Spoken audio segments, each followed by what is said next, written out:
pakro dikora mogira kamana nyakom kitera mugi TV kaune wang sai chendu maro imore bange buch jo piny mabrogo mbaka gi wendo modhial mabro bire studio ka Mheshimiwa Kennedy Obuya men jakom mar UDA Homa Bay to gi Swale Omondi men ja siasa obrogo kod mbaka ni siasa makaluo chomo kanye waseneno ka rowere ndikore ne wache mag kura gi pande de konyo kosok de konyo IBC wacho ni wacho mar kiono ginyalo loso sani en wach mar dhi ketho chenro mar yiero koso mbaka mang'eny mar weche kaka weche dhi e pacho kae wantiere ka Gilizo Tieno Nyarugenya mwalimu ticha kaka jaloko marwa an kaka pile nyinga Trevor Ombija jandingo panga janyakach dendo nombija taya nyakwar guok ocha pesa mageche manyien mawango.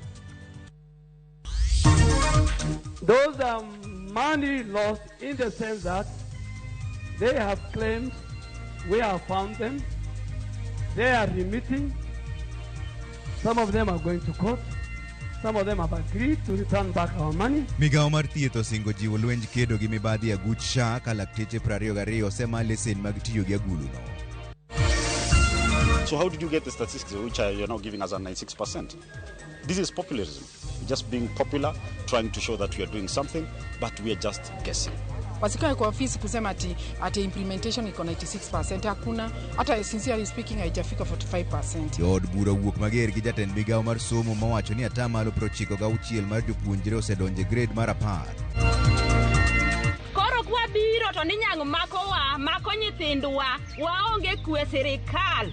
Serikal yie mondo konywa. Mola more sub county ma Usigu manyo ringre wuodgi manyo nyango mako molalgo.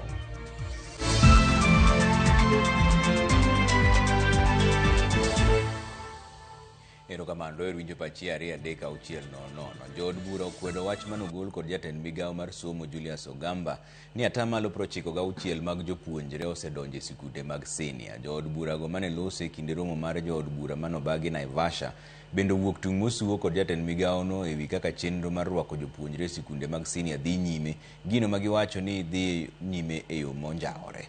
Simpro Sokinda nigi ler mar wachni.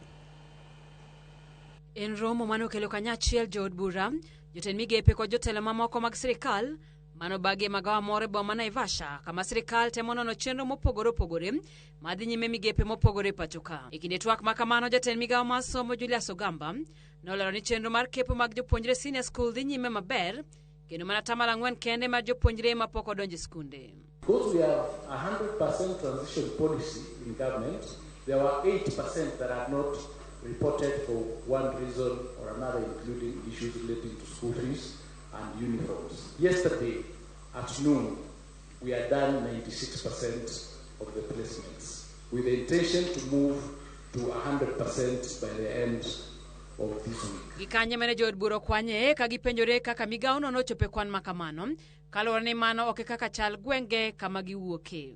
We're looking at the numbers there. They're not at 86%. So we need to push. We need to keep pushing.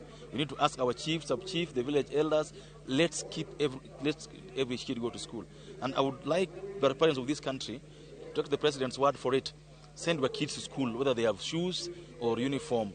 If you're already saying you do not know where these children went, you are waiting for the statistics. So how did you get the statistics which are you're now giving us at 96%? This is populism. Just being popular, trying to show that we are doing something, but we are just guessing. Wasikae kwa ofisi kusema ati implementation iko 96%, hakuna, hata sincerely speaking haijafika 45%. Many children are at home. We are the ones from the constituencies, and I can say if the score best is at 70, we still have a number of students outside who are still looking for space, who are still looking for fee, who are still looking for support to go to school. Jod burago ochayo kaka migao mar somo tayo chenro mag somo e pachoka, kama tingo menda miore skunde kod chenro mitiyo gode chenro mar rwako jopuonjre skunde mag senior. We're getting very varied figures about how much it costs to it costs to put a learner through ECD, primary education, secondary education, and university. And we were not happy with the minister telling us that he doesn't know and that no one has ever done that analysis. So on what basis are we budgeting for our learners? The books distribution is at around 58%. Surely that is a very low percentage for a program that we've been aware is coming for the last 9 or so years. So if you say money was sent and the child was not in school, by last week they were talking about 800,000 of these children not being in school. So where did you know this child was going for the capitation to be there before the child? There are so many questions. I think they are playing too much in front of the camera. Jaod bura mar County Manyien Rahab Mukami korka kore onyiso migaono mondo nyuand basaris duto mag sirikal mar mondo mi olos agulu achiel mar siro somb jopuonjre. Now the government, I think hii basari yote ya women rep, ya MPs, ya governor, hiyo pesa yote iletwe pamoja, watoto ipelekwe Ministry of Education, tuwe na free education because majority of the children are suffering at home. Kato bedo ni achiedh nade makoni kod kocho kwa sekta mar somo, migos lero ni chak dwe manyien somo mar skunde mag senior biro chakore ayanga tok tieko chenro mar rwako jopuonjre kaachiel kod yudo buge mag somo. Simfros Okinda, Ramogi TV. Jatend migao mar thieth Edan Duale wacho ni sirikal luwo ndach achije mitudo gi mibadhi mar siling bilion 11 e agulu mar thieth mar SHA. Duale wacho ni mibadhino thothne notimore kind dwe mar 10 higa mar 2024 gi dwe mar 4 higa mokalo. Gin mago ma otudore gi thieth moko mane orwaki e mbui kendo notim mago e weche mag bero. Duale nolose kinde romo gi jood bura ma Naivasha kama wacho ni lakteche moko ma kwan gi oewo 22 osema lesen kendo dhi nyime gi nonogi. In case members have issues with the headline of today, on the headline, the 11 billion are the rejections I've told you. Those are money lost in the sense that they have claimed we have found them, they are remitting, some of them are going to court, some of them have agreed to return back our money, and we have not finished. We have, I don't want to, you know, there are some things that belong to the criminal justice system. I don't want to speak for. I have the whole list. The biggest junk is the private hospitals, followed by the county hospitals, followed by the National Referral Hospital, including Kenyatta, MTRH. The lowest is with the faith-based hospitals. Jotelo mag kweth mobalo kod sirikal ogolo siem ne duol mochung' ne yiero IBC ni gibiro luongo ng'anyo ponono ni IBC ok okete tim dwaro magi ewi yiero maduong' mabiro. E romo margi kod commissioners mag IBC, jotelo go nyiso ich wang' margi ewi kaka IBC ne obago yiero madundo mokalo ma giwacho ni ne ok obagi e yo mouyanga kaachiel gi lony mar yiero mar Smartmatic. Kaka jofwambo mar siasa Chris Owino leronwa, jotelo go kwayo rowere mondo wuog oko mar kawo ombulu e dwaro mar kelo lokruok e pacho kae. E romo margi mokwongo kod IBC e bwo telo mar Erastus Ethekon ewi yiero maduong' mabiro, kweth mobalo kod sirikal okomung'o wach ka giwacho kod duol motegno ni piny biro bedo madeny ne IBC pod ni ok gitayo yiero maduong' mabiro e yo ma ohuyanga. Ogaye mar Wiper Kalonzo Musyoka kod nyawadgi ma DCP Rigathi Gachagua okwaro wang'gi ni poni IBC ok owinjo ywak magi kendo keto e tim dwaro magi motelo ne yiero maduong' mabiro gibiro tero jopiny e ndara kaka yo mar yudo ratiro. And we have told the commissioners on behalf of the people of Kenya that the next general election is very emotive and they need to prepare adequately and they need to gain the confidence of the people of Kenya that they will deliver a credible election, because if the people of Kenya feel it will not be a credible election, the temperatures could rise and we could have a challenge that we don't wish to witness. We reminded them, some of us are seasoned, will come out again here on behalf of the country and Kenyans if they do not deliver on what we have agreed. But we have decided to give them a chance, an opportunity. We clearly are very unhappy with the CEO. We made it clear to them. We did raise the issue that we were not happy with the process that gave birth to the commission. But now that they are in office, they are there to serve all of us as Kenyans. We are all as Kenyans interested in the well-being of this country, and it is in that spirit we raised issues so that they can be looked into and we can end up having free and fair elections. Achiel kuom dwaro magi eni IBC ong'ad oko rak manie kindgi kod kambi machiwo masini mag lony manyasani e weche mag yiero ma idendo ni Smartmatic International magiwacho ni osirem bago yiero maratiro e pinje mamoko mag Africa. This same technology was used recently in Uganda. The KIMS kit failed in Uganda. We do not want to see a similar election in Kenya. So there are serious issues of concern we have raised, and we believe they will address. All we are waiting for is goodwill and confidence building through a roadmap that we will be engaging quarterly with them. We started by telling them the perception out there is that this is a William Ruto commission, and we gave them the opportunity to prove us wrong. Not us, the whole country.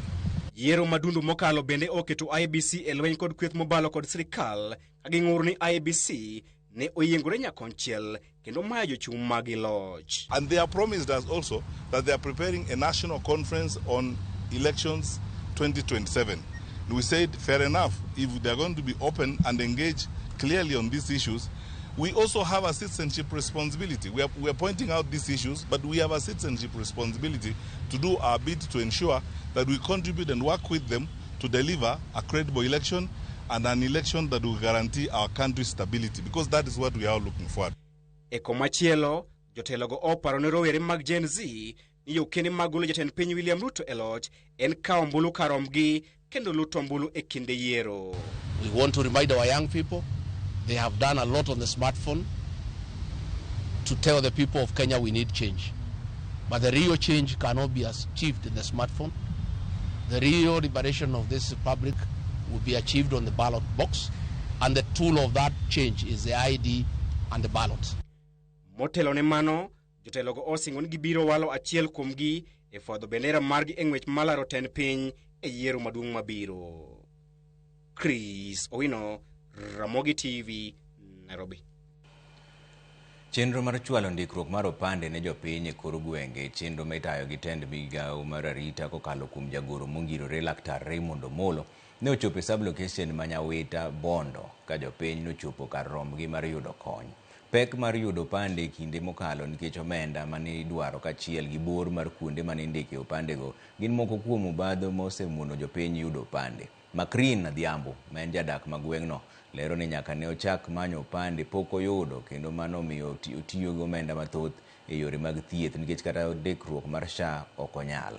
Rowere matindo mosetieko klas 12 bende ne ok owe chien ka jalup ruoth ma gweng'no Ayubu Penji okwayo jopiny ni kik gidong' chien e chenrono.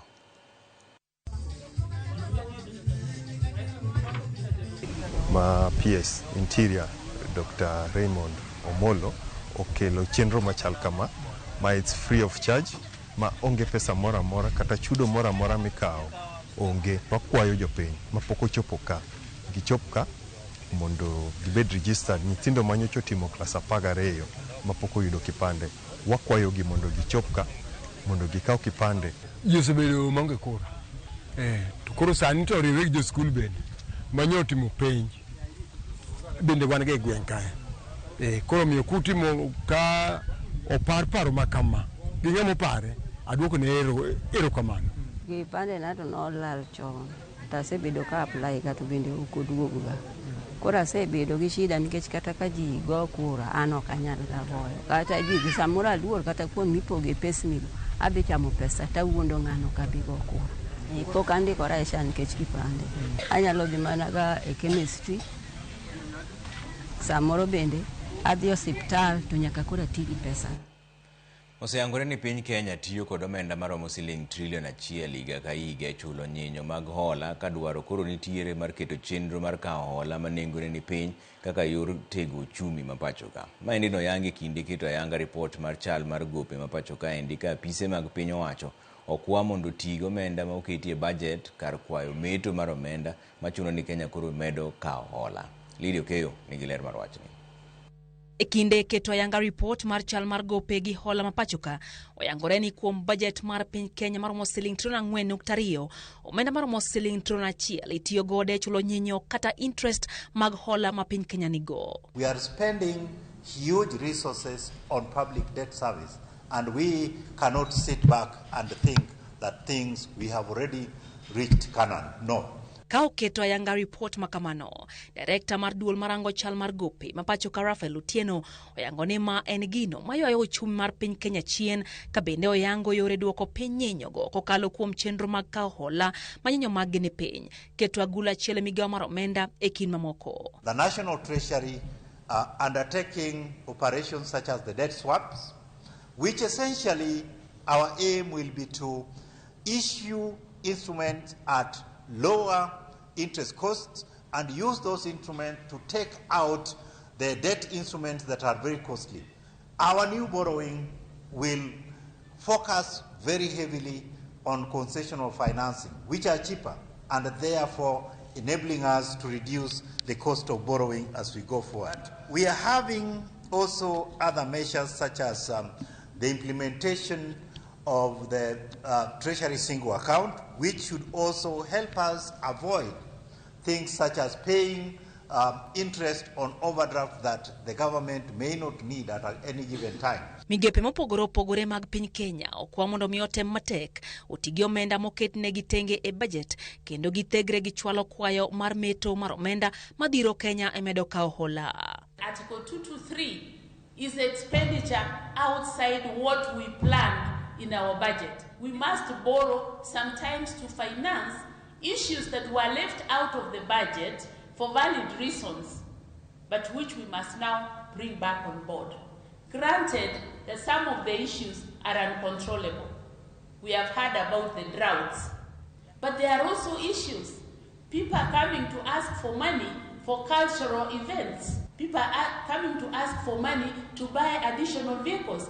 Giango ni ochumi mapacho kata kamano omedo dongore ka bende gipuoyo chenro mosekete gi jatend piny Kenya William Ruto mag neno ni oganda obedo kod yuto ahinya to rawere mathuruka machalo kaka chenro mar nyota, chenro mar gedo mag ute mane onge ogonyore e kin mamoko. One, youth access to finance, but at the same time youth encouraging youth to do business. So giving them funding so that they can start businesses that create jobs not only for themselves but for the other youth.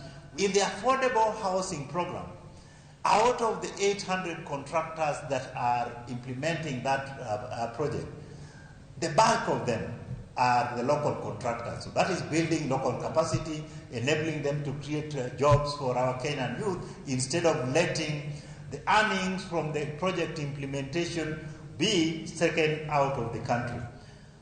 We have done very well, and we are in the right trajectory, but there is work that is yet to be done. Bende opeo migao ma oganda jo Kenya matie pinje ma oko mako mar chwalo omenda e pacho ka ne familia magi omenda maromo $5 bilion higa ka higa gino mowacho ni osekonyo ngiro chumi mathuruka. Lydia Okeyo, Ramogi TV, Nairobi. Doho mamalo wito oko bura mar jogo manoyudo lal e kinde masira mar muoch mar mbom e boma ma Nairobi ka ndigi mar 1998. Jang'ad bura Lawrence Mugambi wacho ni ng'eto mare ni jomak bura norem chiwo ranyisi makare ni piny Kenya ne ni kod masira makamano ne dhi timore. Gisingo kata kamano mar dhi nyime. Doho mamalo ma Milimani buore Nairobi jogo manoyudo lal e kinde muoch mar mbom ma higa 1998 e boma ma Nairobi nochopo mar winjo ng'eto e wi burano. Achiel kuom ng'ur mane gichwalo e doho ne ni piny owacho ma pacho ka ne nigi ng'eyo ni masira makamano ne dhi timore makamana ni onge okang' moro amora mane okaw. Doho kata kamano wacho ni ne girem chiwo ranyisi makare e wi ng'ur makamano. Doho bende orango kapo nono piny owacho ni ting mar chulogi kod gimomiyo ne gikawo thuolo malach chwalo ng'ur margi. E duokogi ne giwacho ni ne gimiyo pek chal ngima margi. Jang'ad bura Lawrence Mugambi kata kamano owito oko chutho burano mar ni jogo manomako bura nokochiwo ranyisi moromo nowinjore chulgi. In my humble view, whether the government of Kenya should take legal action against the government of Sudan, Iran, or France or French bank BNP Paribas for their suspected involvement in the U.S. Embassy bomb plus terrorist attack of 1998 requires delicate weighing of many factors that include high-level political consequences that comes with taking such action, which this court feels restrained to take, as it requires balancing of various interests which include political and diplomatic consequences. I find that the political question doctrine thus applies on all fours in relation to the aforementioned prayers.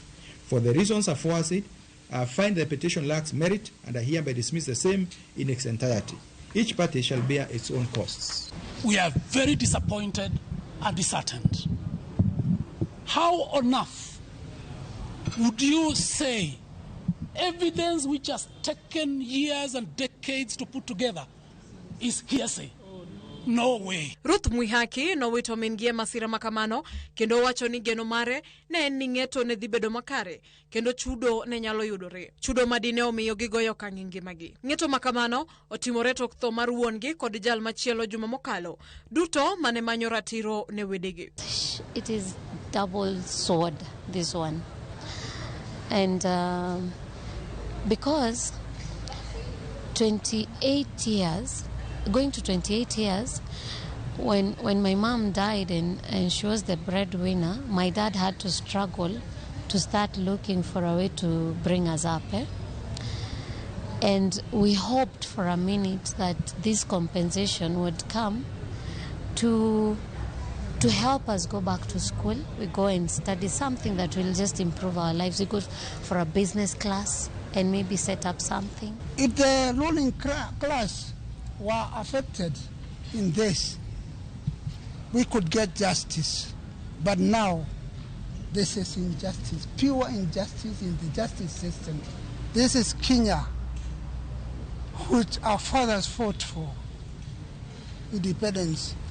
But those who got independence are still stepping on the poor. Kwanji maromo 201 nowito ngimagi e masira makamano ka ji mamoko noyudo hinyruok. Kata obedo ni doho owito oko bura mar jogo manoyudo lal kod hinyruok e muoch mar bom e boma ma Nairobi higa 1998, pod gimako chung' ne gibiro manyo ratiro margi. Efinya Kidi, Ramogi TV, Milimani Law Courts, Nairobi.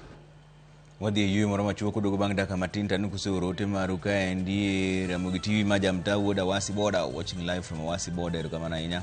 Trevor Mamatino Chieng ka wuok Ruwe aneno Ramogi makare Mosna Karan Joshua Chola Bishop Charles Mayoga kod jo Israel CA ko Chieng kotel negi japuonj Edwin Otieno. Ramogi TV ma obija ma endi Bernard anyuomi wuoda Wendo awinj maber kan kod Devina anyuomi gi yawe ja Wendo. Fundi Manyata Arabs Kisumu Oscar Tonjo wuoda dek erokamano ahinya. Machielo bende nitiere ka Kufur kani Nakuru Trevor kata mana ana setimo utafiti mana timo kenda korka grade 10 ni nayudo ka percent pok ochopo kata mana 80. Classes moko pod ni nono makata nyathi achiel onge iye kanyo. Aneno ka machielo bende nitiere ka endi moro nwaotene ka Kisumu mano makamu ka endi wacho nang'oni wang'iane makamu wacho ni wagone boss na Dr. Ray Omolo erokamano kuom miyo ji kipande mar ikruok goyo kura gi Odera wuod Nyaramba chairman Sugar Board Kenya. Evans Asiyo architect wacho ni Trevor winji maler ahinya Ramogi neno maler kendo kelo weche makare kara chuonyo bende wabro miyo nyithindo chiemo to gidhi sikul e yo makare. Mano architect Evans Asiyo. Ogai duto manyakach kotelnegi kod ruoth Ogai Ogango Yano kod jakom Jo Jarogo timo mos ne Ogai makabodho Ogai Steven Obura Bodo kuom tho mar wuode maduong' Jojo Diwuoro Bura ma ibiro kowi kon Friday tarik 30. An Ogai Philip Ochieng mar Jemo Nyakach, the youngest Ogai in Africa. Watimo mos ahinya ne Ogai moyito wuode no kendo Jo Nyakach medo lemoni. Collins Obuon wacho ni Trevor Mbijama Collins Obuon kata ker mar chokora Kenya mangima waneno Ramogi TV ka wan kobura wamor kaka somo dhi bedo maber nyande bwo MP Jared Okelo kendo imbende Umbija ibro timo mano Nyakach. Mos na mama na Rosalina Obuon kani miguye erokamano ahinya. Bas wuodo bang' daka moko matin kik idhi mabor ahinya.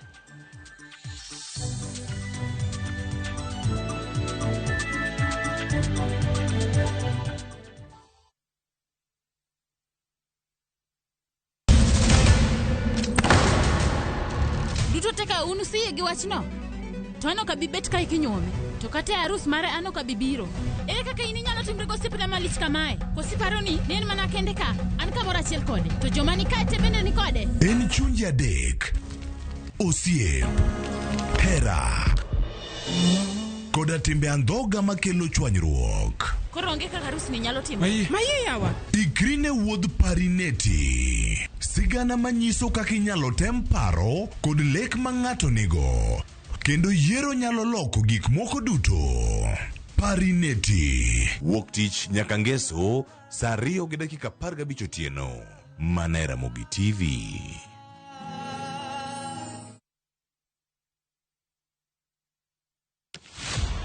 E chuny weche duto rawere nigi duola, paro kaachiel kod chia. Wajo Kenya wate, but wan gi cultural background gi kuma wae gi homes wa. Ma e thor wach tich abich ka tich abich. Wayawo pap ne rawere mar winjo duondgi, mar winjo pachgi, gigo magido chunygi to kod lek magin godo. So vijendo wuon gine ma oningo gichak mobilize themselves, gi support each other, one another, mondo koro giyud kaka koro gin wa negotiate mbele kacha. E weche mag somo, ngimagi, tije, to kata mago mag ringre, gichomo kanye. Sani koro nyaka jogo lok pachgi mondo ging'e ni wadwa tiyo ne jopiny. Kochakore saa 4 okinyi nyaka saa 7. An Joyce Oduor, ane jamadar mar yie jomatindo. Kik bai.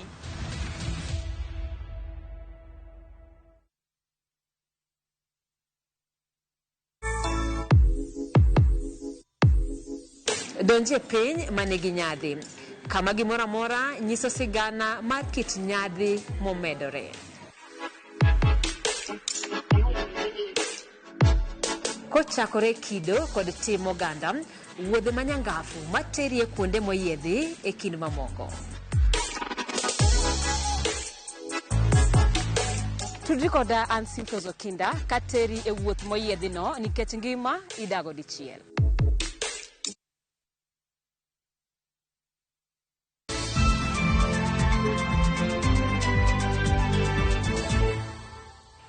Erokamano kuom keto Ramogi TV kani jopiny e gweng' ma odhure sub county ma Usigu omedo goyo tach e dho wath ma Aora Yala ka gitayo chenro mar manyo ringre jal moro ma jahigni 25 mane nyang'o monjo kendo lalgo e kinde mane odhi tuomo pi odiochieng' manyoro.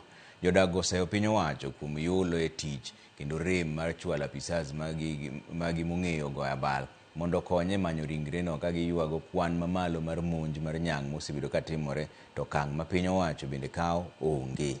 Ewi mano ne ginyiso luoro margi ewi ngima margi e kinde ma gidhi omo pi e Aora Yala, ni mar mano e kama ngimagi oyiengore kendo thothgi yudo yuto margi mapile kokalo kuom keyo pi mawuok e aorano. Apuonjo go nyithinda kendo aome gi punda tapuonjo godo nyithindo. Koro kwa biro to ni nyang' mako nyithindwa waonge kwe sirikal. Sirikal yie mondo konywa uro nyithi warume Yala. Nyore kanywa iko jagreda 6. Kendo sani koro we nyathi dhako gi nyithindo 2. Lit nwagi lit te jowetena. Matimre Yala ka ok morwa. Kanite kwa iko nyathi ma ja klas 6. Kendo sani wa iko kijana man gi dhako gi nyithindo 2. Gino ok morwa sirikal. Litnwa kata wabete Yala ka gino rachnwa ok wamor. Mondo miyo tiek tuo modong kodok tuo pito nyang'o luoro ne to make. Koro nyang' no komake to di pito ywago no konya uru. Koyudo ka bindan machindo koro yu nyang' ni oko tema mako yu nyang' ka ywarago. Taido ko inga gi pek ba wewe boda. Sababu hata shule iko hapo karibu mita 250 kutoka kwa maji, shule ya serikali iko hapo. Lakini watoto ni wengi hapa wanatumia hii maji, mama wanatumia hii maji. Kuanzia saa 10 ya usiku wanaanza kutafuta maji. Waona jamaa naenda kilalamika, nisaidie honya, lakini hakuna mtu sababu alikuwa na watoto wachanga. Sasa mimi naomba serikali yetu ijali, sisi ndio tunawapigia kura. Kura zinapotea. Na vile tunapiga kura na hakuna msaada, ni kama kura yetu inapotea. Jatend migao mar kit chuech kod timbe oganda Hana Wendot Cheptumo osidho ayanga chenro mar chwalo chiemo ne maonge chudo e sikunde piny owacho mayudore Nyando e kaunti ma Kisumu, ka chenro no igeto godo ting'o malo kwan mag nyithindo e sikunde kod konyo jopuonjre mochando. Kane olose kinde nyasi no mane oyuore kod jatelo mongirore migao no Karen Agengo, Cheptumo ne ogolo siem ni kaka migao gibiro makore kod 10 counties mar neno nyithindo duto dhi sikul kendo onge mibiro roch ratechgi e yo moro amora, wach mane osir kod 10 county ma Kisumu e kinde mabende gisidho ayanga assembly mar nyithindo mabiro miyo nyithindo thuolo mar telo kendo golo pachgi kotenore kod weche mag ngimagi. Jaod bura Manyando Jared Okelo to korka kore nokoni sani koro duoko omenda mar chiemo e sikunde duto mag piny owacho mayudore Nyando, kama nyathi ka nyathi chulo Sh1,000 kende tam ka tam. Which occasionally come here, and because of that children are not able to come to school because of lack of food. So we have come here to bring food, to bring dignity kits for the boys and girls. We've come here to bring sanitary pads, to bring exercise books, to ensure that no child is at home because of lack of either sanitary pads or because of lack of food. So we are coming here to reinforce the government's directive that every child should go to school. Because we always have challenge on resources because we don't have enough, and whatever we have may not serve our people appropriately within the time allocation. We are always very grateful for partnership. So when the national government is ready and willing to come to us to give this kind of support, we are very, very grateful. Koro gimwa wacho kodgi enia. Nyithindo koro chiem, ka nyithindo se chiemo tichula 1,000 kende ne nyathi ka nyathi e sikundewa mag dei e nyando ka e tam ka tam. Tiende nia gi dholuo mayot. E higa nyithi nyando chula 3,000 e higa mangima. Kaluwore gi pek ma ikale gi jopuonjre manyiri mawuok e familia ma yutogi ni piny e kaunti ma Homa Bay, riwruok moro ma ok mar piny owacho masiro somb nyithindo manyiri oyawo yanga kambi mar loso taulo mag ria mabiro konyo jopuonjre yudo taulogo e yo mayot. Jafwambo marwa Ali Abich miwa lero. Yuto manyape kin moko kuom jonyuol e kaunti ma Homa Bay en achiel kuom gigo ma oseyangi ne miyo nyithindo manyiri mawuok e familia ma kamago koso yudo taulo mag ria yo mayot, kendo mano osemiyo moko kuomgi koso dhi skul e kinde ma gin e ria, ka moko bende donjo e obadho mag joma chuo malombogi kod pesa moko matindo ma ginyalo tiyogo e nyiewo taulo mag ria, kendo ma osebedo ka keto ngimagi andaki. Kaka yor kedo gi midhierono, riwruok mok mar piny owacho ma ong'ere ni Galentine Care ma osebedo ka jiwo somo nyithindo manyiri yawo kambi mar loso taulo mag ria ma koro biro konyo jopuonjre alworano. Gavana ma Homa Bay Gladys Wanga manotelo e nyasi mar yawo ayanga kambino okoni midhiero ma kamano sirikande komakore kod migepe mamoko osebedo ka kedogo. It has been a source of shame, exclusion and vulnerability. Girls miss school, women miss work, confidence is lost and opportunities slip away, not because of lack of ability, but because of lack of access. Here in Homa Bay County, we see the consequences of these challenges clearly. Our county continues to record one of the highest teenage pregnancy rates in Kenya. In 2024 alone, more than 17,000 teenage girls became pregnant, accounting for about 22% of all reported pregnancies in the county. When a girl cannot afford sanitary pads, she is more likely to miss school. Jaod bura ma Suba North Millie Odhiambo ne okoni nyithindo manyiri thothgi neno matek e kinde mag gin e ria nikech ok ginyalo yudo taulo mag ria yo mayot. Kama ne okoni en kod pend chik modhire od bura mamalo mabiro bedo ka rito ratiro mag joma mine kaachiel kod nyithindo manyiri kotudore gi weche mag nyodo. Kana ne school wach mag period gi ochanda sawa. And because of that, I have brought a bill in Parliament called the Family Reproductive Health Care Bill. And one of the things that we are doing is we want the government to set up things like this in all our communities so that sanitary pads are availed cheaper and easier for our girls. And not only that, that it goes beyond that. And we look at diagnosis. Jatatije maduong' mar Galentine Care Peter Makodida ne okonigi kawo okang' mar gero kambi ma kamano kaluwore kod pek ma nyithindo manyiri alworano osebedo ka neno mamiyo thothgi donjo e obadho manyalo hinyo ngimagi. Yura kaka an wadongo ne nitiere nyithindo manyiri mane wan go e klas, thothgi nok dhi maber ke samoro en gi tabu ma seche ma en gi period gi dho kisungu ni period tiyudo ni en gi samoro ok odwa kata biro e skul, samoro bende ok odwar kata mondo japuonj openje gimoro ok odwa chung' nikech samoro law morwako lil. Nwawuo gi joma mine mwapenjogi ni un gi tabu maduong' ahinya mar gimiluongo ni period poverty. Ere kaka dune mondo tabu ni otieke? Ne gikonwa ni samoro kuom siling 50 kadok piny e pak mar 8 ginyalo ng'iewo maonge tabu. Ok ni kuonde moko iwuotho moko kilomita 3 korki yudo kaming'iewe gini. Biro mar kambi miloso taulo mag ria kachudbane ni Suba North okelo fungruok maduong' ne jopuonjre anyato mago mowuok e alwora ma Nam Lolwe. Kambi ni biro bedo ka uso taulo mag ria nengo mane piny ma jopuonjre duto nyalo yudo mondo mi gikonyre godo e kinde ma gineno malo. Ali Abich, Ramogi TV, Homa Bay.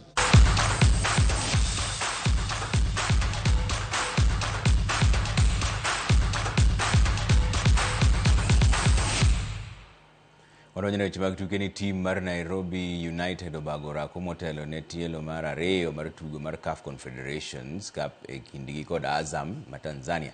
E tielo mokwongo tim no noloo gonde 2-1 gi Azam Jumapil mokalo e alap Manyayo. Kocha mar tim no Salim Ali owacho ni en gi geno ni pod ginyalo tieko e thuolo maber kata kobedo ni ne giwito tugo mokwongo. Ma idied ne thuolo mokwongo Azam tugo rang'iny mar Afrika kendo sani gimako thuolo mar 4 e grup mar ba.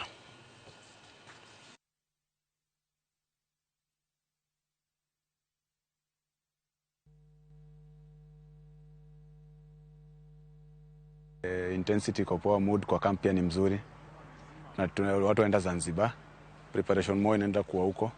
We hope for the best, tunaenda ku give all because bado kuna chance, tuko na point 9 bado tunafaa kupigania, so there's still a chance. The boys are growing day by day, but if we can contain Azam like that, then it means that there's a maturity that is coming in slowly in the team.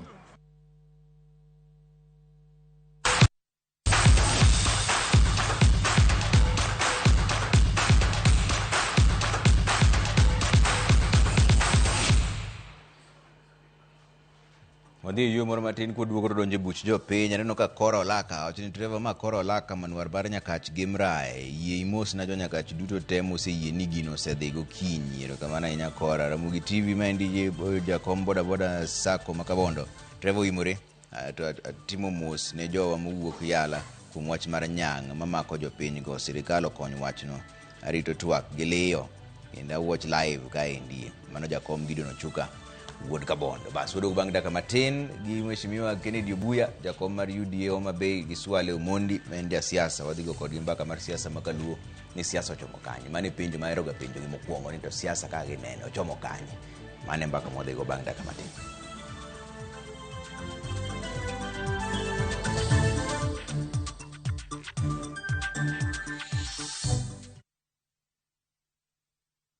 Elimu ni urithi mkubwa zaidi kwa kila mtoto. Ndiyo maana mbunge wa Kiharu, Ndindi Nyoro, alianzisha mpango wa Kiharu Masomo Bora. Ndio kila mwanafunzi wa day school apate nafasi ya kusoma elimu bora kwa gharama nafuu. Shilingi 500 tu kwa muhula. 500 shillings. Pamoja na chakula cha mchana kila siku. Na pia unawekeza katika madarasa, maabara na vitabu vya masomo. Tujenge msingi bora na elimu. Kiharu Masomo Bora na Ndindi Nyoro.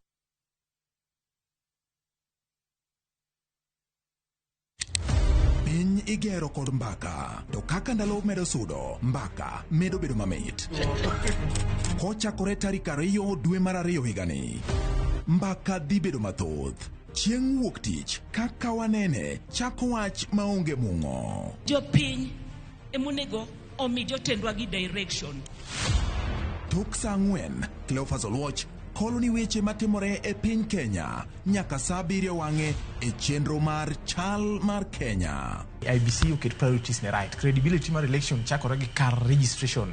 Chieng' tich ariyo, Sharon Ong'ao seto i gwengewa e chal mar gwengewa. Tich adek, George Bati pedho weche ayanga ka omanyo duoko, to in japiny ibiro wacha. Tich ang'wen, Lydia Okeyo loko ni weche ohala kaka itime, yore mag loso omenda to gi yot mar timo ohala.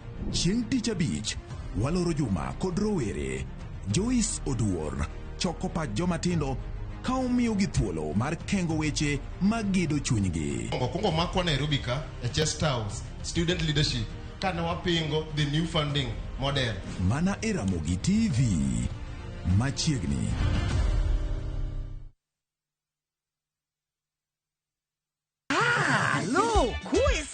E gweng'ni, wach landore mapiyo moloyo ote mar pesa. Kendo nyiero en chenro mar oganda.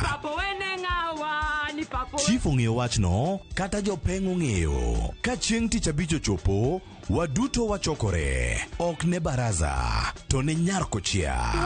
Nyakochia gogoko. Nyakochia toxin. En chenro ma gik moko duto ng'aw malo mokalo tong'. Chakre sigendni, weche miwacho. ng'ato akanyi leo chunya nonyuoli kure. Riwreuru gi oganda duto kendo weuru wanyier ka gima ok ochuno ni ng'ato chul puotheno. Kokija richo ting' badi malo, Jehova Nyasaye golo nyaka moponde ndalo. Nyarkochia, Tich Abich, saa 1:45 otieno, mana e Ramogi TV.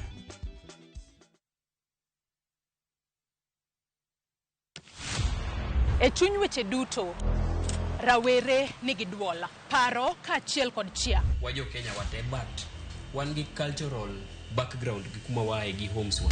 Ma e thor wach Tich Abich ka Tich Abich. Wayawo pap ne rawere mar winjo duondgi, mar winjo pachgi, gigo magido chunygi to kod lek magin godo. So vijendo wuon gine ma oningo gichak gimobilize themselves, gisupport each other, one another, mondo koro giyud kaka koro gin wa negotiate mbele kacha. E weche mag somo, ngimagi, tije, to kata mago mag ringre. Gichomo kanye. Sani koro nyaka jogo olok pachgi mondo ging'e ni wadwa tiyo ne jopiny. Kochakore saa 4 okinyi nyaka saa 7. An Joyce Oduor, ane jamadar mar yie jomatindo. Kik bayi.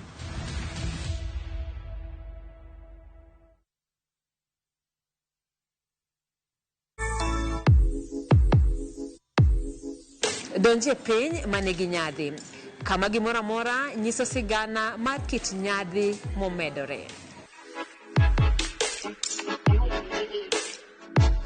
Kochakore kido kod tim oganda, wuodhe manyangafu materie kuonde moyiedhi e kind mamoko.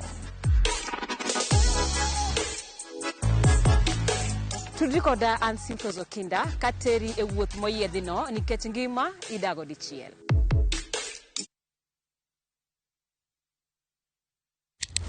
Piny igero kod mbaka, to kaka ndalo medo sudo, mbaka medo bedo mamit.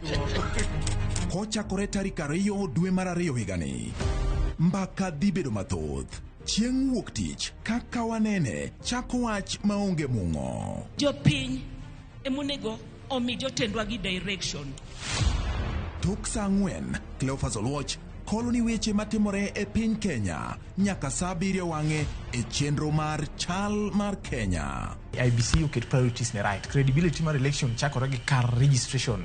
Chieng' tich 2, Sharon Ong'ao seto i gwengewa e chal mar gwengewa. Tich 3, George Bati pedho weche ayanga ka omanyo duoko, to in japiny ibiro wacha. Tich 4, Lydia Okeyo loko ni weche ohala kaka itime, yore mag loso omenda to gi yot mar timo ohala. Chieng' tich 5, waloro Juma kod rowere. Joyce Oduor choko pach jomatindo ka omiyo gi thuolo mar kengo weche magido chunygi. Kungo makwa Nairobi ka e Chest House student leadership kana wapingo the new funding model. Mana e Ramogi TV machiegni.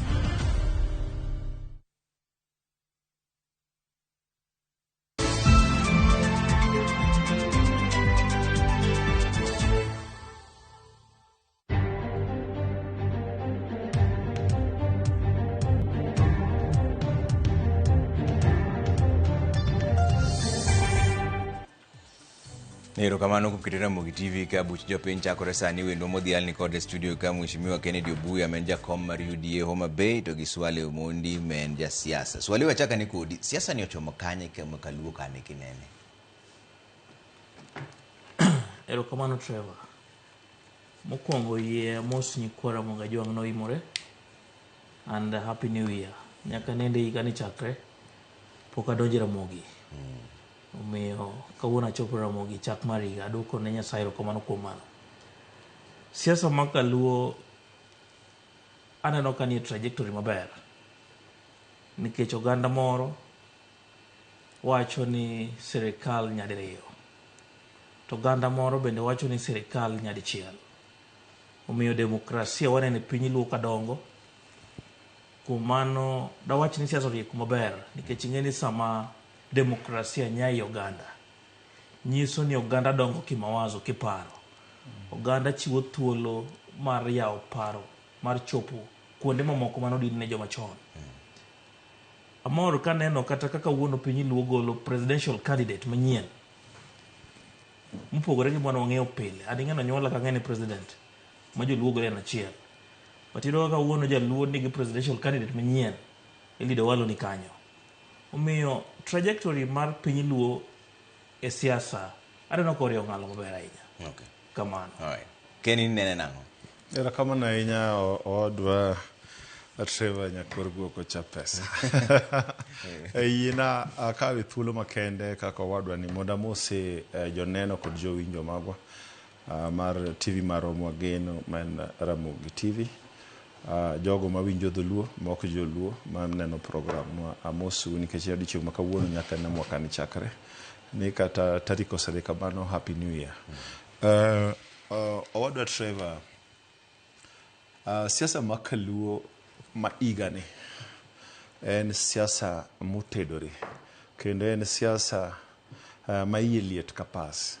Iye liet kapas in the sense ni acceptance mar nindo mar ogai mar ODM jaduong' Raila Amolo Odinga pod omako chuny oganda.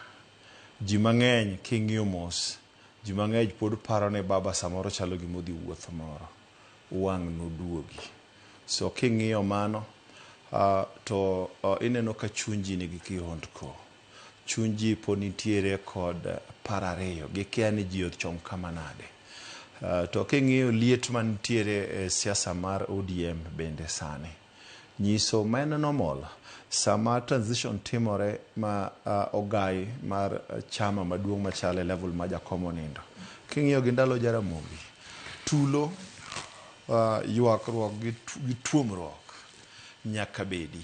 To aneno mano ka timore sani nikech jope owuok mopogore madwaro mondo giyud space mar mondo mi gin bende ginyis ni giromo tayo oganda.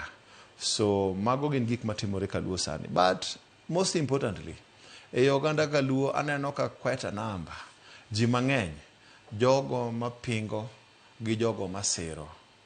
Aneno ka ji mang'eny wacho ni gin gisiro Ker William Samoei Ruto kod gi madho ngere wacho, dho Kiswahili wacho ni tutam. Koro mana manyalo wacho ni nitie confusion, but in all this confusion ji riwo ni ng'ama wan godo. Joluo wacho ni ng'ama oloro dhot gi meru e wuoru. Koro sani William Ruto wan kaka oganda mane moloro dhot gi minwa mane wuonwa maparo ni wan duto wan in consensus ni loch kod sirikand William Ruto ne mane me wantiere. Nitiere jomowuok ma bendo chung' moselendo, but ok en mokwongo. Joluo osebedo ka chung' igni mopogore opogore. Wan gorengo nosechung' kanyo, bende waneno ka mogik osiepna mageno kabisa Elido Walo bende aneno ka no lendo. Mano ratiro mare en mane majority ma joluo kaka nene wan ka William Samoei Ruto. Mano badier Swale. Joluo se wacho kanyakla ni gin do tutam kaka Obuya wacho. Ing'eyo mane momiya wacho ni demokrasia donje luo mane onge. Trevor aran jaluo, Ken bende jaluo, mane gwenga bende joluo. To ng'ato nigi pache oyiene wacho. Ken ok nyalo wacho no kawuono ni joluo wacho. Kowacho to wacho wacha kende ni en mowacho.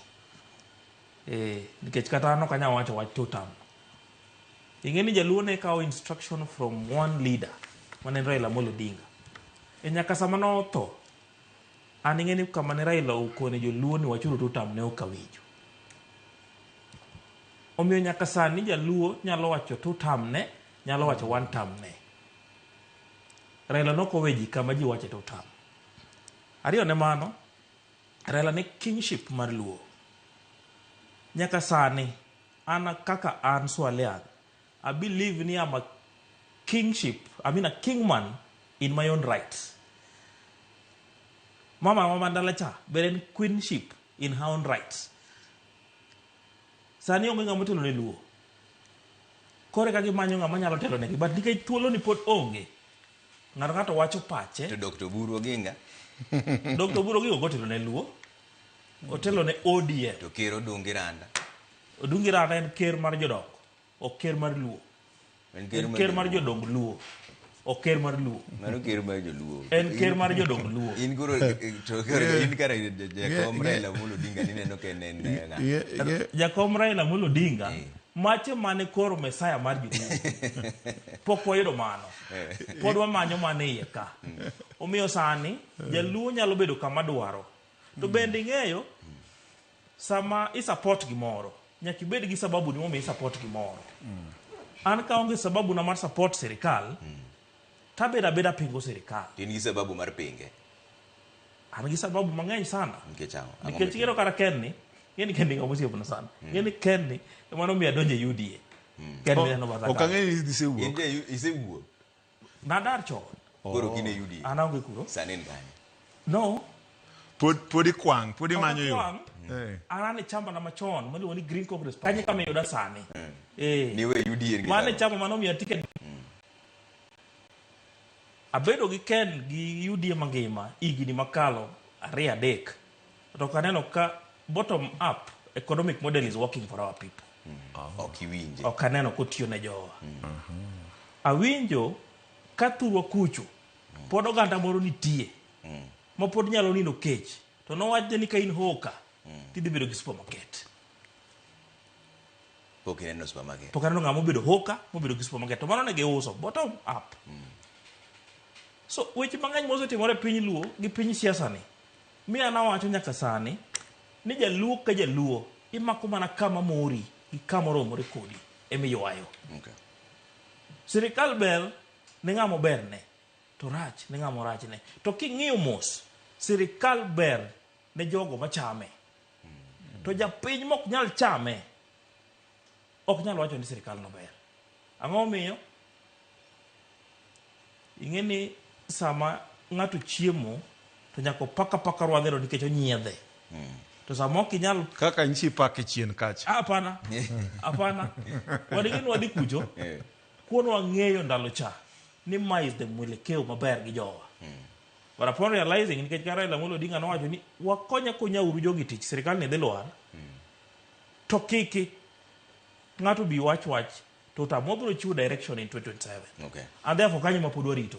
2027 wabro ng'iyo be ok wabi ng'iyo. Wabro ng'iyo kama wabetie. Sawa. Kenny, ng'ama nonyiso wach ma two-term ni. Sitimo wacho ni joluo wacho ni gine two-term. Ng'ene gima danyisi. Owadwa ni en ng'ama pod tin. The biggest currency for growth of leadership en gimiluongo ni consistency. Mane momiyo ineno ka Raila Amolo Odinga had a near fanatical following nikech no cannot believe in something to en consistent godo. Owadwa ni adwa puonjore kon nikech pod otin en ruoth masani koka chako chuo ilo. Pod ong'eyo kaka piny ringo. Adwa nyise ni number 1 e piny Luo onge lakuna. There's no vacuum. Leadership ma joluo nitie gi different structures. King'iyo history ma Luo, one called the Council of Ker. Ker ka nitie gi jo iluongo no gai ma o represent dhoudi mopogore e piny Luo. Te iye kanyo nitie nyaka gi representative mar vijana. E iye kanyo nitie gi representative mar joma mine. E iye kanyo e piny Luo ka nitiere ker mar Luo gi ogai mage. Ne nitie nyaka joganga kod joma koro piny. Manyalo go gagi mang'inia to kumwa dhiye cha yamo mage mabiro to wasigu mane mantie to inyalo king masichni gi e yo mane. Mago ne yude structures mag leadership maluo jogi pod nitie. To with the modern times king'iyo post independent Kenya kaluwore gi lony mane wabiro kelo manomiyo wa geographical boundary gi administration mar uhuru ma wan go manyien ni. Jo ganga mane tich gi gin tich ne gin jolweny mane ne gin yawuoyi matindo maroteke gine mane gitelo mbele to ging'iyo ni wasigu ni kanya to giriembo wasigu to gimako lope mamiyo manyalo chiek. Ging'iyo wedhe manitie kod chiemo kod rech. Mano sawa Ken. King'iyo gigi. Ywak mar Swale ni bottom up ok ti jopiny nigi kech. Mae gimodwa ni. Akelo ni gini. Ok odagi. Adwa kelo ni gini. Omislid joluo. Kanye madwa duoke godo. Ni king'iyo the modern times. Joganga makedo ne piny mang'iyo economic requisition. Kaka iyako mwandu mag piny kaka igero go oganda owene josiasa kod jolony e weche mag somo. To structures gi pod nitie. Ker mar Luo gi council ne nitie. Gin gi disputes moko matindo but odhi mbele. Josiasa nitiere yawuot Luo machalo kaka Swale gini kata pod gin ruedhi matindo. Adwa wacho ni strongly Nyieni wuok Homa Bay, Nyieni wuok Kasipul. Sirikand Ruto ni kidhi atemo mantie boundary mar Kabondo Kasipul kod Kasipul constituency. Ruto higa mokalo nodhi moyawo pi atemo wigodo atemo polytechnic ma en million cubic meter apar. Pigni otere nyaka godo ire tie dalagi. Gimodong ma William Ruto sitieko kore en last mile mar county government margi.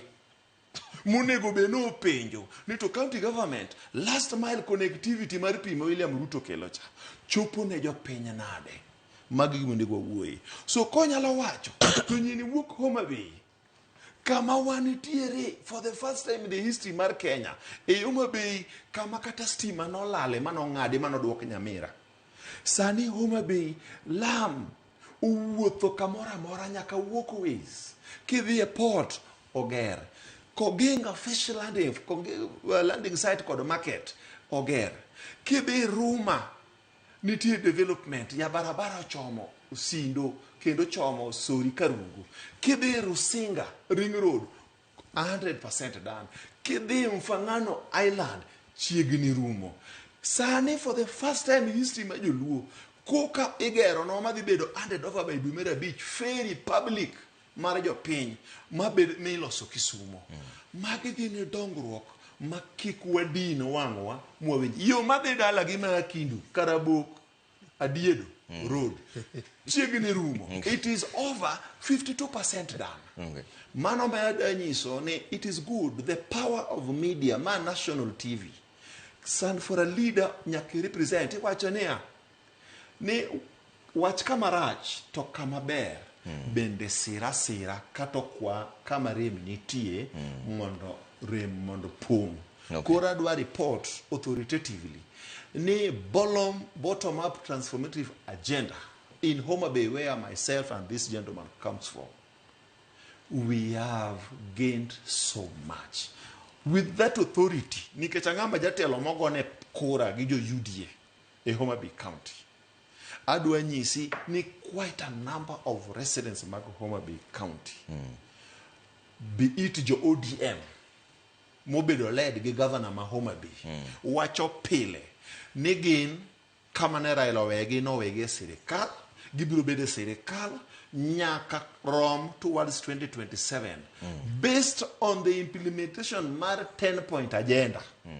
Gibiro review ni do they move forward or do they change their position. But as we speak, gin comfortable kod President William Samuel Ruto's government. But pok giwacho ni gin e tuta. Oburu wacho nang'o? Udhi wuoyo, udhi gomba. Wadhi wuoyo to sani gin e broad base. Mano kunyiso ni giwacho ni you understand. Ing'eni siasa en chalo nam. Okinya bedo na janam mabi idwa ting'o ji tivuko go kucho tikia pimo yamo kaka ringo. Winjo ni Swale paro ng'ango wacho ni mokwongo Swale chama mar ODM. Swale mokwongo bende owe wuoyo ni ODM.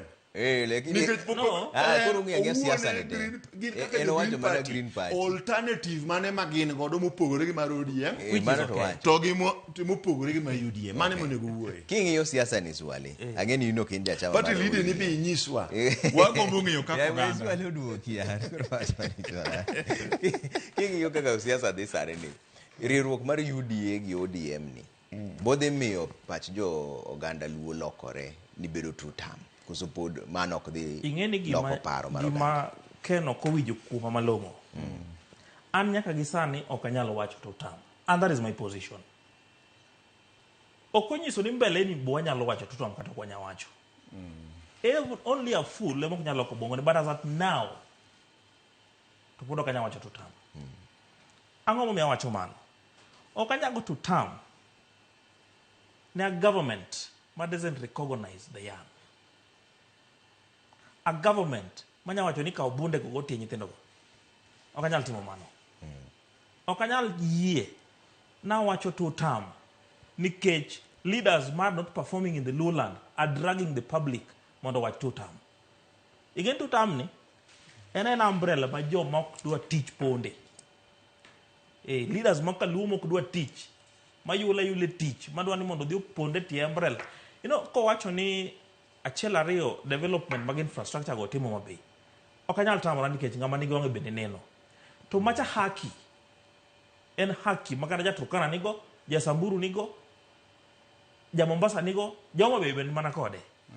Nyaka yud ndara mawuothe nikech achulo osuru. To kinyisa ni biro transform my life. Ibiro transform ngima ja pikipiki ja. Mawuog mabed gi tuk-tuk. Mawuog gi tuk-tuk mabed gi matatu. To mano kitimo, awachi ni jambo riambo gosi ng'ama wacho adier.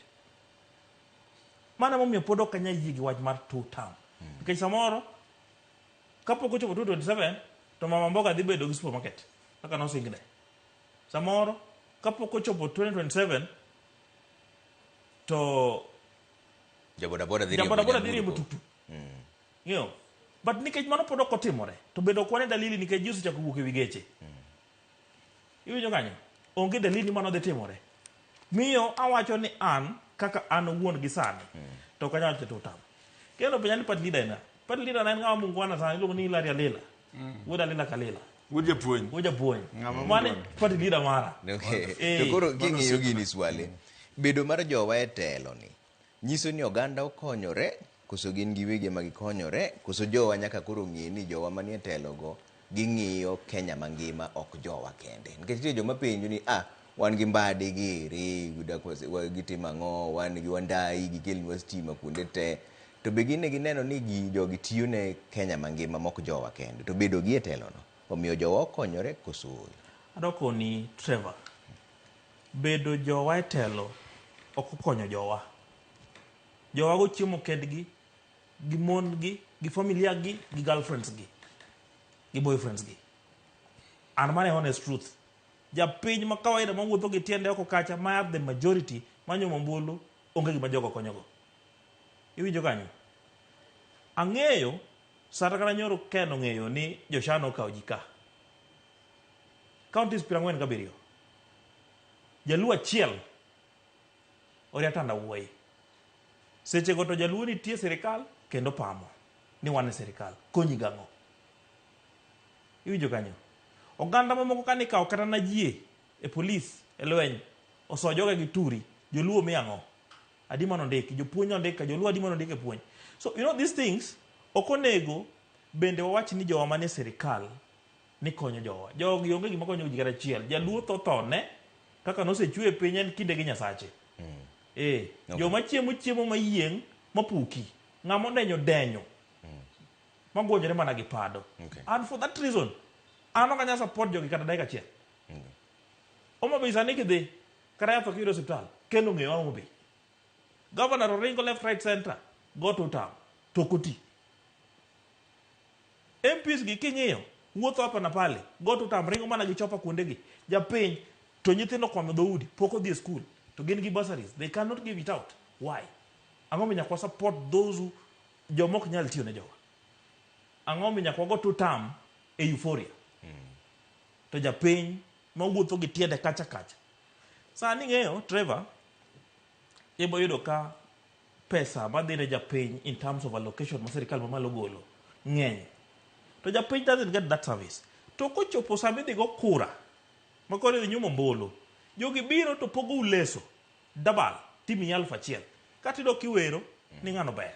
To gima Ken wacho ni nyaka ing'i ni kata ka waseyo moko to nyaka wawache moko madhi maber ni kata gavana ma Homa Bay makori luongo no dong nitiere ndeche moseloso, nitiere skunde moselos kanyo, nitiere kata kawuono ne giyawo kambi moro mar loso gige mag riya mek nyithindo nikech nyithindo riembo nikech wachno. Be nitiere minene ka ber koso ng'ato ka tiyo to tiyo nade? In iwuon be mikwongo iwacho sani ni ndara to oselosi to ndara olosi to mano haki mara. Koro yie ni ndara oselosi to pod ok oti. In terms of performance, in a scale of 1 to 10, kadwa chiwo ne Homa Bay County government as for example, in a scale of 1 to 10, anya miye 2%.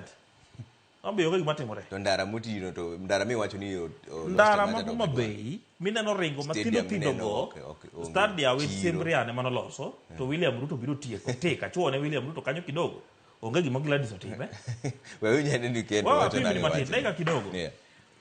Ing'eyo ok wanyal bukore wapako gima onge. Trevor 40 words keno buya ni ja Homa Bay 40 words kawane billions shillings mose mi Homa Bay tipoggi okinyal neno kata gira 100 million shillings per word. I'm telling you the truth. Toke pingo beti thuro kacha. He knows onyalo nyisi entiere ka uwa kamora chilwa winya ne wacho na yo konyal bukro wa pama na ken ngeni gimo mi apenjo wach mar bedo jowetelo no nyisi ni ogando konyore koso oyo nikech mae osebedo mbaka ma lach ji wacho ni bedo jowetelo no konyo jowa to jomoko bi gipenjo kaka koro swale giri to wacho ni konyo mana gin kigen ok konjo adieri ni kanye ka ing'eyo swale no osewacho ka moluongo Raila Amolo Odinga ni Mesaya mar siasa miling ni swale en cognizant ni jakom ne nitiere kod wang' maneno mabor kaka tim mar Kenya obet kisiasa. Ng'ato nowacho ni Rome was not built in a day. Negere mos but awali sakasa isikigere to idhi mos mano chopo. Gima swale nyaka ng'i ni sirikande ni wan jowanya. Ruto nobet Homa Bay kano biro mokwongo manowacho ni or correct senator ma Homa Bay ni we wacho ni jo Homa Bay nomi kura marom ga apuoyo duong' kura chane rom go yieyo but gima agree go kode owacho ni gik motim go gin haki mar jo Homa Bay which is true but gima dwa penje ni to sirikende mosekalo igni 58 kapok William Ruto donjo 58 years kapok William Ruto donjo sirikende mokalogo nokochulo usuru kaka joluo kaka jo Homa Bay nwachulo nitie gimiluongo ni goodwill of the government of the day and commitment of the citizens of the area. Wasebedo kwagwenyore kod sirikende mosekalo. Mane momiyo there is wisdom. Jakom osebedo katimo a silent arrangement gi sirikal of the day from 1998 koloso gi Moi. Okelo Kibaki momiyo loch. Joma sao gwenye. Mudugo komanyo katiba manyien ma 2005 modhi momanyo sirikal momaye 2007 ma Kenya noti marach mare mochwer magiloso sirikand barwa bar nwaneno ka ywaruok nitie to ene sirikal bang'a kanya 2013 mane jakom gi joluo nokobede e sirikal 2017 ochako timo handshake kod Uhuru Kenyatta. Sani jakom kane pok onindo notimo broad base kod William Samoei Ruto. Otimo nikech ang'o? Nikech ong'eyo niya citizens machulo usuru mo represent ka nigi ratiro lakini there must be a commitment with the government of the day. Mane momiyo wan kaka joluo mane sirikal ma jo UDA gi jogo mane broad based kwayo maduong' en ni the next formation mar sirikal mabiro ni wabed part of government making. ODM obi mana me William Ruto wacho pile ni we need a stronger ODM. Equally we must also build UDA. To bineno ka ODM otegno. ODM by all standards ODM okenyal igno. Kija tugo maber to nyaka ing'i ni ng'ama idhi gogo mpira cha girwako wuoche mane to coach gi en ng'a to giringo gigo mpira nade. Wan kaka jo UDA wang'eyo ni jotugo wadwa ma gin ODM gin up to the task. Our prayer ni divisions gi misunderstandings manitiere gi orum manyaka piyo kaka nyalore. Our commitment ni wadwa fast track 10-point agenda kapok ochopo giko higa ni mondo wa implement gi mondo kwadhi bedo gi pre-election pact gi ODM to wabed ni koro wase commit quite a good number of winjruokwa man wawinjore gi Raila kapok jakomo nindo. Gima dwa wacho no wadwa ni katiba ma Kenya ma 2010 nobedo informed gi katiba machon by repealing section 2A mano los 1991-1992. Wan gi gimiluongo ni social multi-party democracy practice. Mano yiene kendo miye mbi mar wacho duonde gi party nature. En kaka ja Green Party gi party leader mare ma is my good friend kendo nwasomo go di primary. Jaduong' Hilary Alila. Ginyiwa agenda margi ni to gidwa tero joluo kanye. Ok inyal keta ni yie ng'ato. Yiwa mar jo ODM mar broad base gi mar jo UDA ni. En odwa mana nago kore ge ngai mondo hobore moloyo nyiswa ni yie mane men go ma alternative kaka Green Party to gidwa konyo joluo nango. That is what I would love to hear from him. Okay. Bentiere kaendi ka ber rango makoro nyaka timre sani. Ing'eyo Ken kelo debate monego los ne kinde ne. Nikech ang'o ma e thuolo ma e sa Ken kelo debate monego los ne kinde ne. Ing'eni wan kaka chama pok wadwaro bedo president. Pok chama pok wadwaro bedo president. Political parties iloso to get what? To capture power. To capture power. So, power wanyalo capture kata kwan president. Okay. Yes. We can capture power. Lokruoge mage moneno nunego timre. E chama wanyaka samo wueni. Wadhi bedo gi alignment gi formation madhi loso serikal ma 2027. Main opposition masani. Opposition masani. Kenya kuriuru gi jomoko. Opposition masani and so long as nigga chagwa ni opposition to kabedi. Mano kende gimo kanyal timo. To kupo ninga nakara ni opposition no tabro bedo. To kata William Ruto ni. Baja luma na bedo go kupo no timeza. Gigo mano wacho to kopo ni pod en single after single single after single mane moka dhi bedo sani koro wadhi Singapore kiyie gi wacho no Singapore bor terwa Kiharu monde Singapore is too far ugongo terwa Kiharu dangi di Singapore nade kidenyo jaluo da Kenya wuotha kataro mana lwete sani wuoga ne ka Diane town ka jogo nge kata fare bagidhi ke mier town ka mano Singapore ok nyalre Iwinjo kanyo. Ok wanyal dhi Singapore kapod jotendwa kwalo piny kaka kwalo piny ni. Okungu teknwa gini. Kono no dhi Singapore. Ok wanyal dhi Singapore kopo ni pod jotelo prioritize giwegi.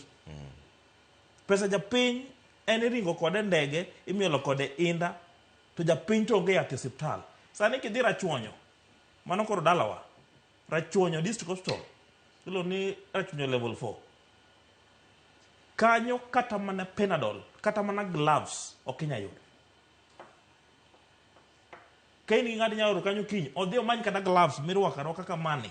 Rachuonyo level 4 stall okonya yudo. To jotelo to ringe kor piny. Shami wacho ni Shani okwal pesa ne kor piny te. Ongo hospital manigi pesa. Sa oktine jowa kor gwe. Tidana go tuta. Aje how? We must propel leadership mar pro people, not pro leaders. Okay. The moment mwawe jotelo gi ni gin koro gisewacho ni tutam to gin sawa ok wayie mano. Gimo kanya yie ni jaluo bedo dogi opposition. Jaluo must be in the government but must correct the government from within. Iwinjo kanyo. Mano be gima katiba wacho. Mano be you must correct the government from within. Nikech kara wuoru e dala. Kopo no wuotho duk. To kiwe wuotho duk tiriembe. Idhi manyo ni baranget kata leso moro to umorego. Isi babi wuotho duk. Sani jakom ma keno buyani. Ogidwa kono president the right thing. To president wuotho duk. No, you're biscuiting me. Idhi duoke do intie. Ogidwa kono jaduong' ma wuon piny ker ni jowa payslips gi bedo raided. Payslip omer mok nyaka konyi sani kija tich sirikal ok nyakonyi. Sani kata NSSF bende idhi ng'aw kendo. Idhi ng'aw kendo iwinjo gi kabila. So jowa ok dwa kono the president the truth. Ineno kano Owalo ne tiyo jaduong' Owalo ne tiyo gi president William Ruto. Kane kanyo ber ne Saidi do medo bet mo medo tiyo. To feel ni gimoro is not being done right. Okoni embe kare owuogi odhi temre gino. Mano is a symbol ni things are not right. Kanga maneno. Nikech okinya nyisa ni kama ber, michieme maber ma things are working right, inyalo wuokie. Iso no Owalo no. Osefwenyo ni gimoro is not working right there. Omiyo walk out.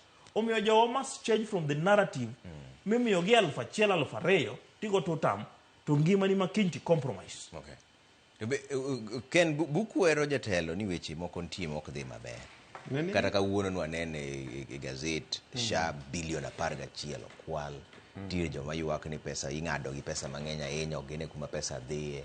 Wach mar mibadhi be pod nitiere. Nyithiwa gecho moko nomoko pok odhi sikul. Kata kawuono ni migosi ne nigi jood bura Naivasha owacho ni atamalo 96 osedhi sikul. Jood bura wacho ni gino ok nyal chopo kanyo nikech kumwaye nyithindo pod omok e ot. Be nitie kaka ung'ise ni wechegi nitie moko mok dhi maber jaduong'?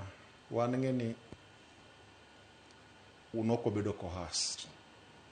Personally, as the UDA chair for Homebi, and quite a number of my people, unge ng'ama miyowa pesa mondo wa support William Ruto, unge ng'ama gowa kata pusho mondo support William Ruto.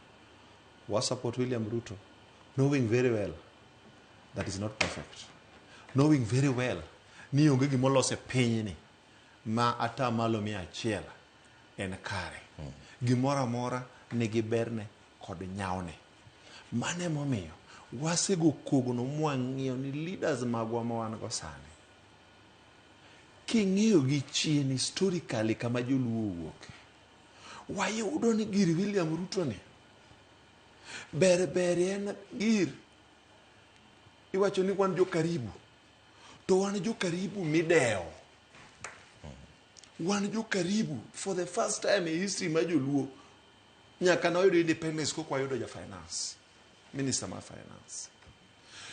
Gima dwa kwayo ma ya agri kode ni joluo mosemi mbi kod teko gilemo magin godo gitem in every available way kaka neno gitemo cha. Aneno ko pia wanda ringo keto sitima kamora mora. Aneno kare mundo molo godo ne mond liete everywhere. Dagom de mbade bendo donjo kod gi team ong'iye kaka ginyalo facilitate mon gi vijende mag luo mane gi riwruok madhi mbele mondo revolving funds oyudre e luo mondo gimi William Ruto tich mayot. But I don't report authoritatively ni sirikand William Ruto omiyo wadwa ni chien kacha wacho ne maringo kod igni mokariyo madhi adek. Owadwa ni ne winjo maber obet ka awacho nikech ang'eyo kaka ne lwetwa gwenyore kode obet ka mane omiyo adwa nyisi ni en gi ratiro bende mar dok e Green Party ema ni gima odhiera godo nok owacho maber ni political parties bedo form to capture power. Meanwhile okia kata odwa capture power koso odwa timo ang'o. Wuduma Nudino ne suale do biri.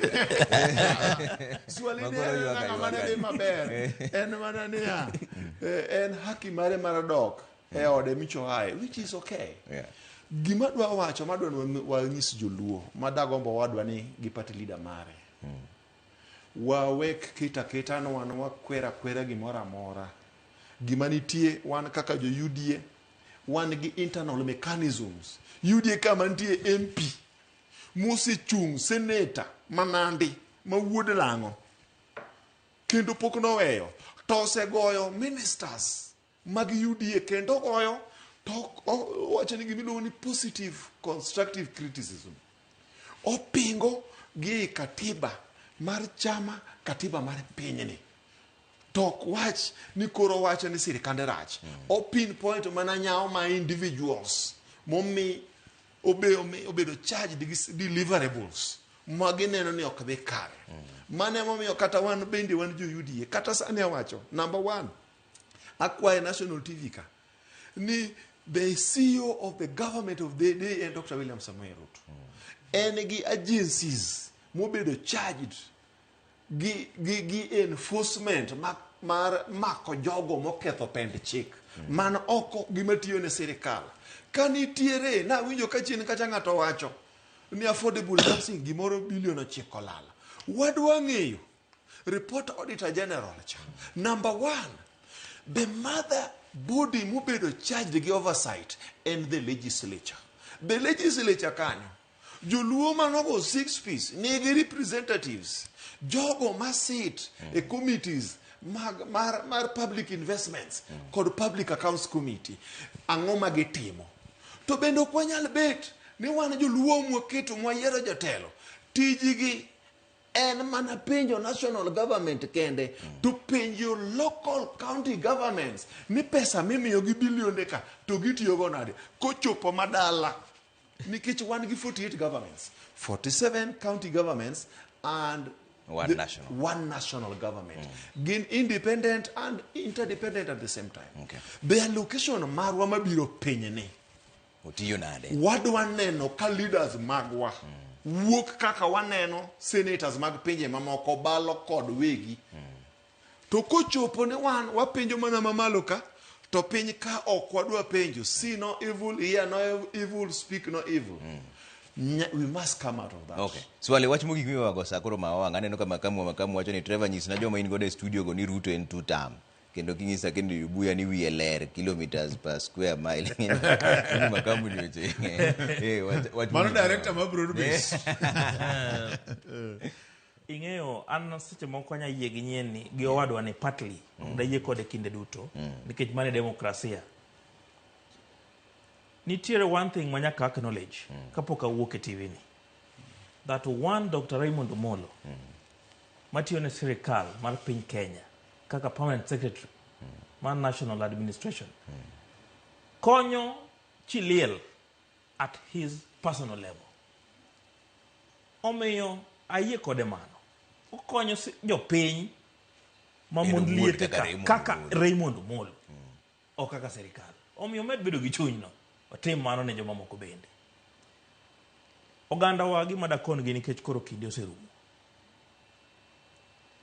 2027 ibiro miji blank check tifil.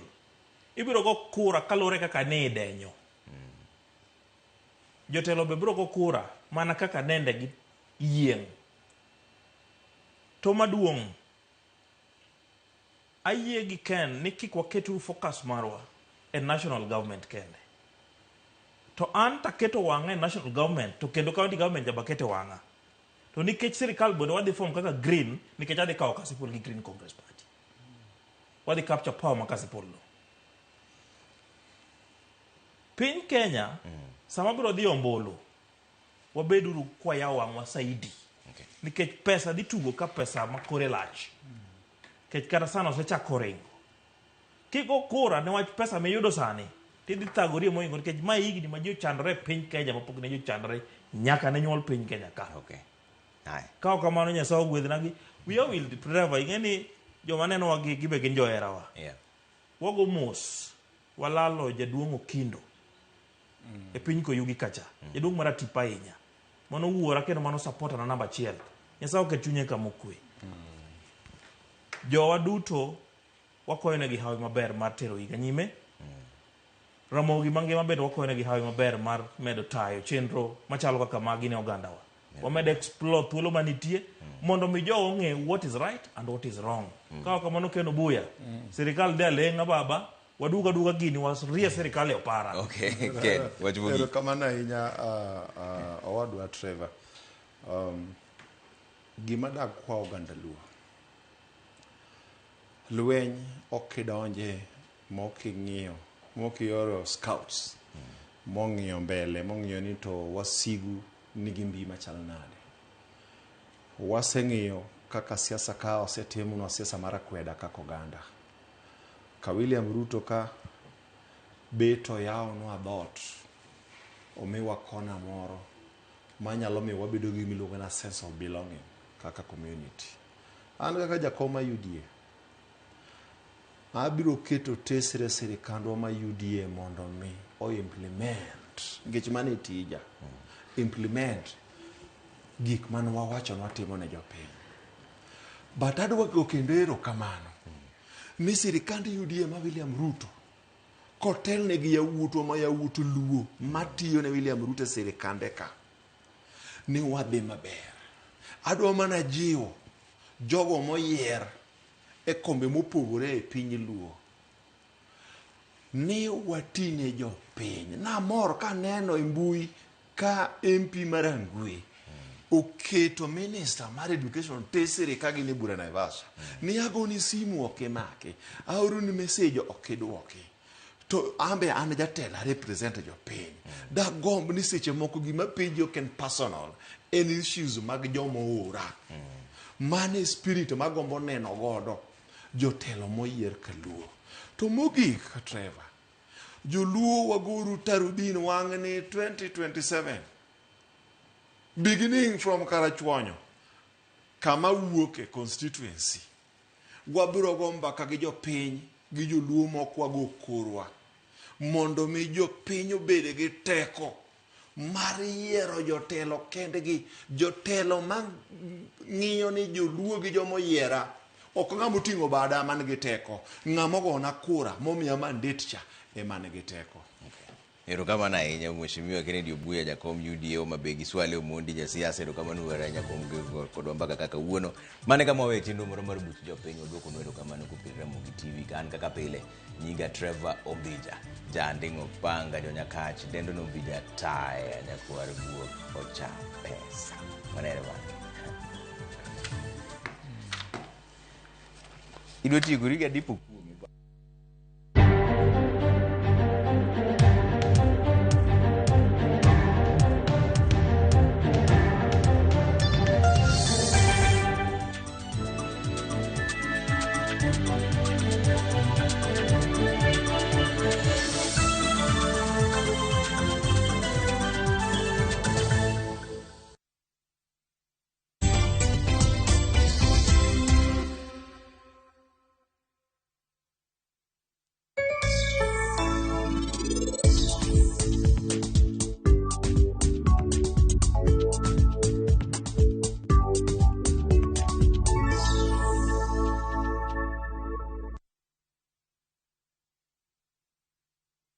Nani, Januari ndio hii imeingia, lakini wallet imebaki Disemba. Rent iko due, fare ndio hiyo.